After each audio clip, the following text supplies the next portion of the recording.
What's up, everyone? Car goes by as soon as I start the camera. What's up, everyone? It's Matt Martin with the Grass Factor. Been a minute since a video. I haven't been able to do my live streams. Obviously, I'm in aeration overseed season. This is without a doubt the busiest time of the season for me. Spring is busy, but nowhere near like fall, and the reason being is that in a fescue, in a cool season market, the beginning of the growing season is the fall. That's when all your establishment takes place. So you know, especially us in the transition zone that have to aerate and overseed every year, you know, this is where we build our foundation for a solid next year.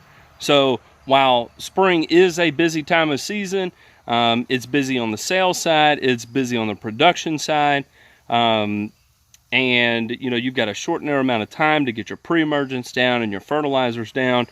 In the fall, this is really what makes and breaks you, because anything that's lacking in the lawn, you really have to put your nose to the dirt and get that repair work done now, so that next year the lawns are going to be as strongly as possible. Kind of the catch-22 I've had this year is it started off perfect. It was relatively cool outside, you know, 80 during the day, 60 at night. We were getting rain once a week, you know, maybe even twice a week, and then all of a sudden it stopped after the first week of September, and it hasn't rained since. So aside from, we've had a few one of those afternoon summer showers where it's still sunshiny, but you know, it's just a quick 5-minute rain that comes through, and because of that, it's actually led to some problems. Also, our temperature spiked back up to 90 degrees, and you know, 90 degrees during the day, you know, 60 something degrees at night. What does that lead to? Disease has actually started resurfacing here. So also in conjunction with those higher temperatures, you know, we're we're having to pound yards with fertilizer right now to get them to recover, and then with these big spikes in 90-degree weather and no rain, it's allowed people to fall into a false sense of security about their yard. And you know, usually the first thing that sneaks up on you is a lack of water.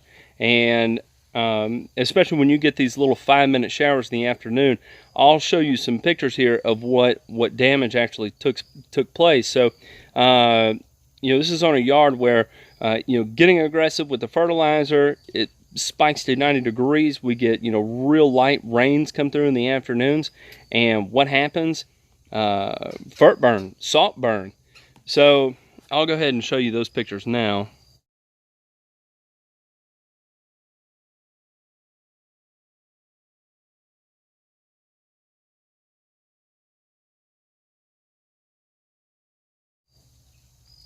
And unfortunately, there's just nothing really that can be done about that. It's just you know, kind of bad luck and a bad situation. So, you know, not running any slow release fertilizer right now, just doing all quick release to, you know, help the seed come up, get established, because we're coming right back next round with another high rate of fertilizer, but that will be slower release, a little bit. Maybe right now I'm looking at maybe 30% slow release, something like that, and that's just to add safety to the application, because we have experienced fert burn so far. So anyway, so unfortunately, I'm also in one of those situations where, you know, real life, business life ultimately comes before YouTube life too. So last weekend was my son's birthday, and then, you know, this weekend I've been trying to get caught up between the different estimates that are coming in. I'm having issues with my work website, and that's always a little frustrating. So anyway, trying to collect my bearings to get myself together. The other thing I wanted to talk about, and this is regarding a couple of the questions I've gotten here, is your seed rate and why seed rates are so important. Applying just the amount of seed you need is important, because when overdone, it actually can lead to disease issues, especially in high temperature situations. So I'll go ahead and show you another picture here.